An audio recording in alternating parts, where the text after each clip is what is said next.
ఒక చిన్న గ్రామంలో అనిత అనే మహిళ ఉండేది. తెలివైనది అయినా చిన్న అలవాటు వల్ల వెనుకబడేది. ఎప్పుడూ పనులు రేపటికి వాయిదా వేయడం. ఈరోజు వంట అయిపోయాక కుట్టు పని మొదలుపెడతాను. సరే, రేపే చేస్తాను. పిల్లలు, మీకు కథ చెప్పాలి. సరే, రేపు చెబుతాను. అనిత, నువ్వు ప్రతి పని రేపటికి వాయిదా వేస్తే ఒకరోజు జీవితమే మనల్ని వదిలి వెళ్ళిపోతుంది. కాని అనిత అతని మాటలను పెద్దగా పట్టించుకోలేదు. ఒకరోజు పట్టణం నుంచి ఓ టీచర్ వచ్చి గ్రామస్తులతో మాట్లాడాడు. మహిళల కోసం శిక్షణా కార్యక్రమం ఉంది. కుట్టు, నెయ్యడం, కంప్యూటర్ పాఠాలు నేర్చుకోవచ్చు. త్వరగా నమోదు చేసుకోండి. సీట్లు పరిమితం. నేను కూడా జాయిన్ అవ్వాలి, కానీ ఇవాళ పనులున్నాయి.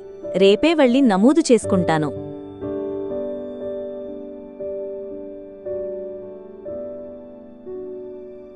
మరుసటి రోజు అనిత అక్కడికి వెళ్ళింది.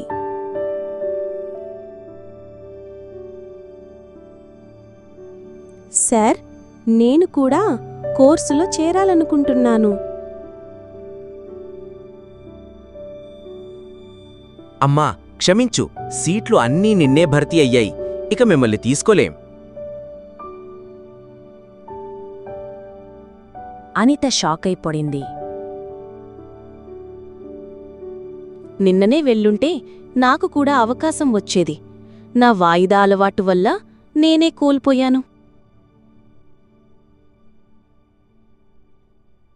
ఆ రోజు రాత్రి అనిత తన పిల్లలతో కూర్చుని ఆలోచించింది.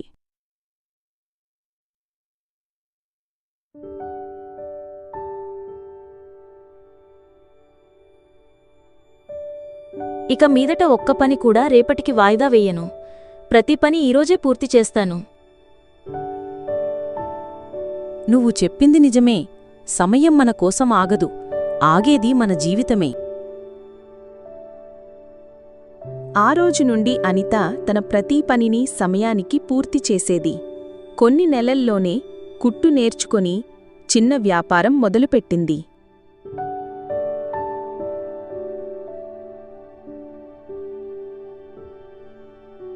చూడండి, సమయానికి పనిచేయడం వల్లే అనిత ఇంత ఎదిగింది. అందుకే అంటారు, అవకాశాన్ని వదలకూడదు. అనిత గ్రహించిన గొప్ప పాఠం ఏమిటంటే, సమయం ఎవరికోసం ఆగదు. పనిని రేపటికి వాయిదా వేస్తే అవకాశాలు పోతాయి. విజయానికి తొలి అడుగు సమయాన్ని గౌరవించడం.